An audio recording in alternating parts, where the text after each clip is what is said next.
Ontem, o Wilker Leão, ele participou de um debate com o Jones Manuel, naquele podcast Três Irmãos. Ele foi tão ruim, mas tão ruim no debate, pessoal, que no final do debate ele estava com cara de choro, quase chorando, e depois ele mesmo admitiu que foi ruim no debate, que ele chegou a acusar os donos do podcast de terem feito uma armadilha para ele. Armaram contra mim. Tanto que o podcast se manifestou, mostraram os prints, eu não sei se foi no YouTube ou foi em outra rede social deles, falando assim, poxa cara, a gente mandou ele se preparar. O podcast também falou assim, poxa, a gente recebeu o cara com todo carinho, hotel, cafezinho, tudo, né? Porque a pessoa vem de Brasília, né? Esse podcast eu acho que é aqui em São Paulo, se eu não estou enganado. Parece que não é na capital, mas é aqui próximo da capital. Então o cara falou, a gente tratou o cara super bem, não sei o que, agora o cara levou um pau no debate, agora fica acusando a gente de armação. Para vocês terem uma ideia de quão ruim foi o Wilker Leão no debate. O Jones praticamente jantou ele com farofa e tudo, tá? Para vocês terem uma ideia. E olha que eu nem gosto muito do Jones Manuel, tá? Mas pelo menos ele mostrou dados, argumentos, mostrou números, enquanto que o Wilker falava coisas da cabeça dele, entendeu? Que é bem típico, né, dessa extrema direita. Tanto que uma vez esse senhor do podcast, aquele que parece ser mais velho, que tem uma barba branca, eu não sei o nome dele, até postaram um vídeo dele aí de um tempo atrás, onde ele falou assim, o pessoal acusa a gente aqui do podcast de ser de extrema direita. Mas quando a gente promove um debate entre direita e esquerda, a esquerda sempre ganha, cara, porque os caras não têm argumentos, os caras da direita, sabe? Não tem conhecimento, não tem nada. Os argumentos rasos, a gente só acaba passando vergonha. É uma decepção pra gente. E de fato ele tem razão, porque o Wilker realmente, ele não sabe debater nada, pessoal. O Wilker Leão, ele representa a influência do Olavo de Carvalho aqui no Brasil. O Olavo de Carvalho começou aqui no Brasil falando mal de faculdades, de universidades. Ele tinha aquela teoria boboca dele, né, de que os comunistas não conseguiram tomar o poder à força pela Revolução, então os comunistas criaram um meio de doutrinar os estudantes através do marxismo cultural, que eles aprenderam com Gramsci. Então ele falava que as universidades eram campos de doutrinação marxista, que era para infiltrar por dentro das universidades do comunismo, para doutrinar todo mundo e as gerações futuras serem todo mundo comunista. Um detalhe, o Olavo de Carvalho nunca fez faculdade. Então é até engraçado as pessoas seguirem um velho louco, né? O Olavo tem um histórico de loucura, né, pessoal? O Olavo já foi astrólogo, ele já teve em hospício, ele já pertenceu a uma irmandade muçulmana, que parece que nem é reconhecida pelo Islã. Depois ele começou a ler uns livros de filosofia, começou a se auto-intitular filósofo, mesmo com a ignorância dele, e a filosofia do Olavo de Carvalho se resumia a tudo é comunismo.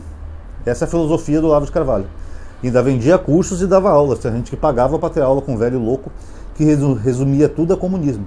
Para vocês terem uma ideia da imbecilidade e teoria de conspiração do Olavo é tão grande, né, porque ele faleceu, que ele chegou a falar uma vez que as músicas dos Beatles eram todas compostas por um comunista. Eu digo, porra meu, que comunista é esse que compôs tanta música legal que todo mundo curtiu? Parabéns ao comunista. Mas você vê, a loucura é tão grande que ele ignora completamente o talento do John, Paul McCartney, Ringo Starr, George Harrison. Ele acredita mesmo que foi um comunista que escreveu aquelas letras para doutrinar a sociedade. Sendo que as letras dos Beatles são mais letras loucas, psicodélicas, algumas com influências esotéricas, né, que eles tiveram na Índia, como por exemplo aquela Lucy in the Sky Diamond, Lucy in the Sky Diamond, que não tem nada a ver com comunismo, pessoal. Tem mais a ver com as viagens malucas do Joe e do Paul, nas loucuras deles de jovens, do que com comunismo. Mas na cabeça do Olavo de Carvalho, os comunistas escreveram a letra do John e do Paul. Então esse velho maluco, ele conseguiu influenciar uma geração inteira, pelo menos as pessoas que seguem ele, com essas bobagens. Como é que um velho que nunca pôs um pé numa faculdade pode falar que as universidades estão cheias de comunistas? Vocês entendem o raciocínio? É o mesmo que eu nunca tive na Rede Globo de televisão. Eu posso falar que a Rede Globo está cheia de maconheiro? Não, nunca tive na Rede Globo, então não sei o que acontece lá. É a mesma coisa, o Olavo nunca fez faculdade. Nunca pôs um pé numa universidade, a não ser para fazer aquelas palestras boboca dele, que quando ele era convidado, sabe lá por quê. Mas ele não tem conhecimento. O argumento dele é tão falho, dele e do Wilker Leão, que eles não sabem que uma universidade, você tem faculdades diferentes. Você tem ciências humanas, exatas e biológicas. Em humanas pode haver sim um viés ideológico por trás do professor, pode ser tanto de direita quanto de esquerda, porque são ciências humanas, geografia, história, etc. Agora, como é que você vai colocar marxismo numa ciência exata, como matemática, por exemplo? 2 e 2 são 4. Não importa se você é de direita, de esquerda, se você é comunista ou conservador. 2 e 2 continuam sendo 4. Como é que o professor vai influenciar o aluno assim? Olha, porque esse 2 e 2 são 4, porque o capitalismo criou isso para somar riqueza e oprimir a população. Isso não existe, pessoal. Só na mente maluca do Olavo e desse Wilker Leão. Pega as ciências biológicas, não tem como também. Como é que o cara está lá analisando uma célula e alguém vai influenciar ele a ser marxista? Vocês percebem como é imbecil esse argumento?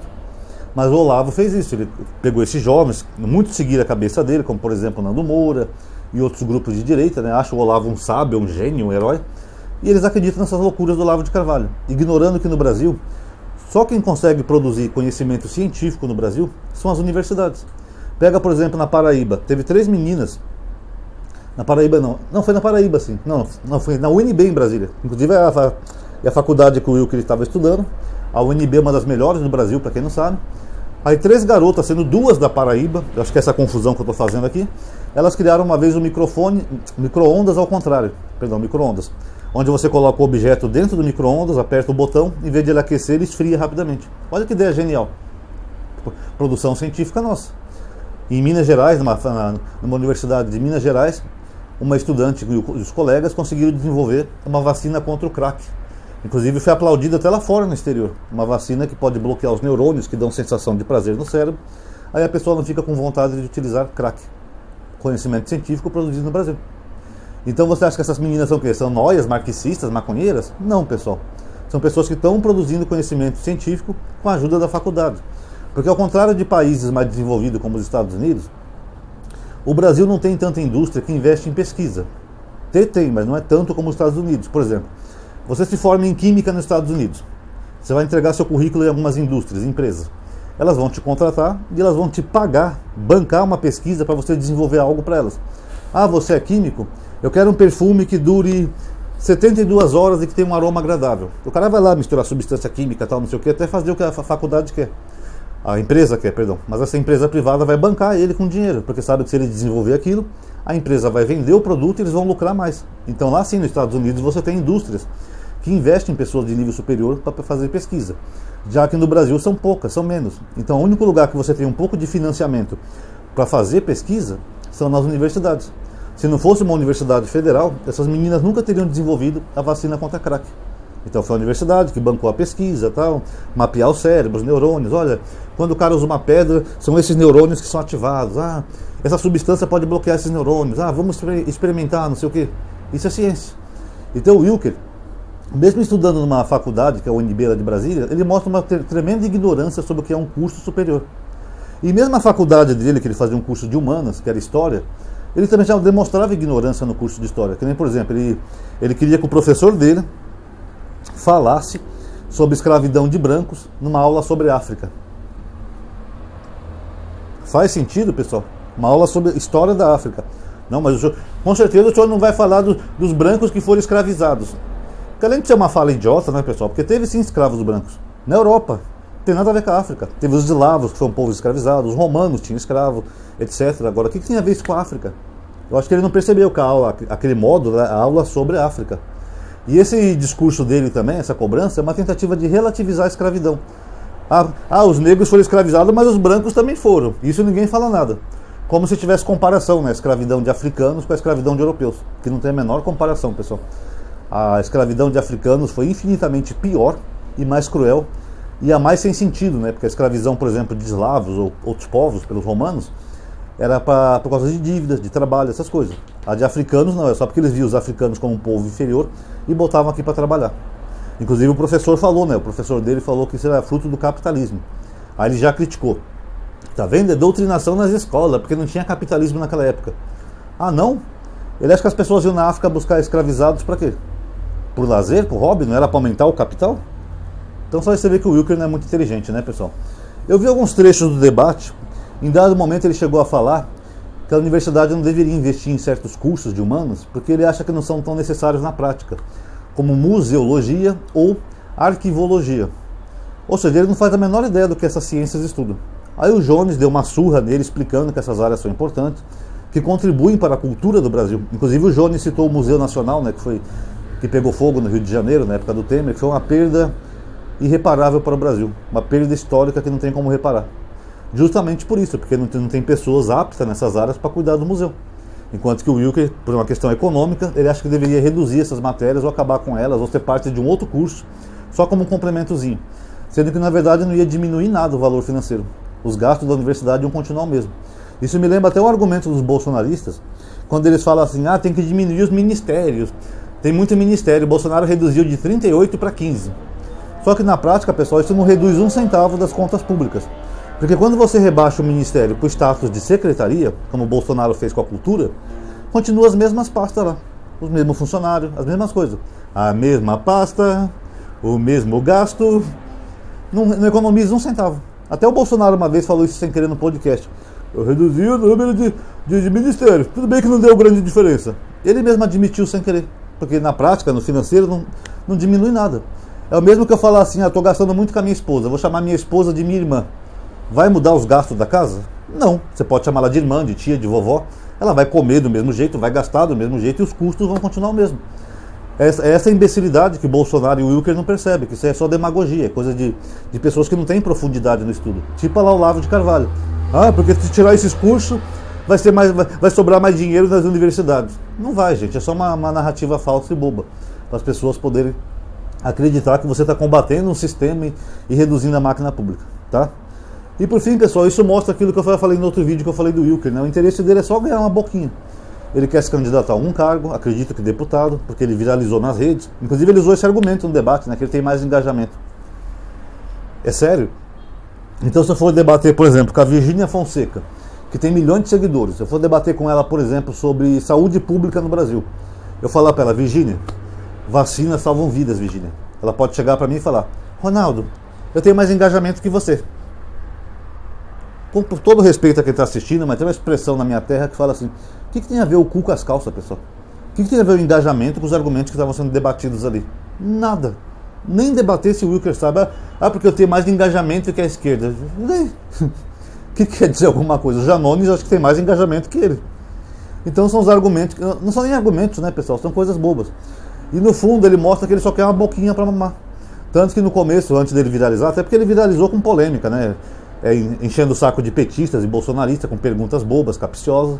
Depois teve aquele episódio com o Bolsonaro, que ele chamou o Bolsonaro de tchutchuca do Centrão. Até gostei desse dia. Aí é fácil viralizar, e depois pelas polêmicas dele na faculdade. Então aí é fácil viralizar. Agora o fato é que ele atacava e criticava o Bolsonaro por corrupção, por tudo que o Bolsonaro cedeu ao Centrão, as políticas econômicas, tudo ele atacava o Bolsonaro. Agora ele falou recentemente que vai se filiar ao PL, se ele for candidato, e todo mundo sabe que o PL é o partido do Bolsonaro. Essa galera vai ter que seguir o beabá do Bolsonaro, vai ter que defender e bajular o Bolsonaro, e vai ter que obedecer tudo que o Bolsonaro disser. O que mostra o quê? Mostra que ele não tem princípios políticos. Ele só quer uma vaguinha. Se ele tiver que puxar o saco do Bolsonaro, ele vai puxar o saco do Bolsonaro, que nem fez o Holiday, o Pavanato, etc. Basicamente isso. Pra vocês terem uma ideia, até o Renan Santos colocou no Twitter o seguinte, certas coisas são um livramento pro MBL. Porque o Wilker teve a intenção já de entrar no MBL e tal. Quase entrou, né? Eles chegaram a conversar sobre isso e depois não entrou. Então ele está dizendo que foi um livramento o MBL se ele vai dar uma pessoa tão burra que só quer um carguinho público. Pelo menos nesse ponto o MBL abriu os olhos, né, pessoal? Que é um cara que não tem comprometimento com princípios, com pautas, ele só quer ganhar um carguinho. Se ele entrar no PL, ele sabe que vai ter que cantar o beabá do Bolsonaro, senão nem candidato ele vai ser. Vai ter até que fazer videozinho defendendo o mito. Não, porque o Bolsonaro é melhor que o PT, porque o Bolsonaro fez isso, o Bolsonaro é bom, o Bolsonaro é conservador. É isso que vai acontecer. Tudo por um carguinho público. Mas enfim, o debate foi bom para mostrar isso para as pessoas que gostam ou pensam em votar no Wilker. Olha bem, pessoal, em quem vocês estão votando e apoiando. É um cara que é raso, não tem bons argumentos, não apresentou um dado sequer, números. Fala as coisas da cabeça dele. Porque a universidade tem que ter meritocracia, que não sei o quê, tem que cortar esses cursos desnecessários. Cadê os dados que atestam isso? Se ele, em vez de ficar tentando lacrar com um professor na UNB, se ele realmente estudasse e aprendesse alguma coisa, talvez ele tivesse mais dados para apresentar. Mas ele quer seguir a mesma linha do Olavo de Carvalho. Ele quer argumentar e comentar sobre assuntos que ele nem sequer estudou. É um típico Olavo de Carvalho. Lamentável, né, pessoal? Então tá aí. Galerinha, quem gostou do vídeo, dá um like, se inscreve e ativa aquele sininho. Ou considera entrar aqui nas listas de transmissão que eu tenho, WhatsApp, Telegram, são listas de aviso. Compartilhe o grupo nas suas redes de política para as pessoas verem. E comente também o que você achou, tá bom? Muito obrigado a todos aí que assistiram. Até a próxima.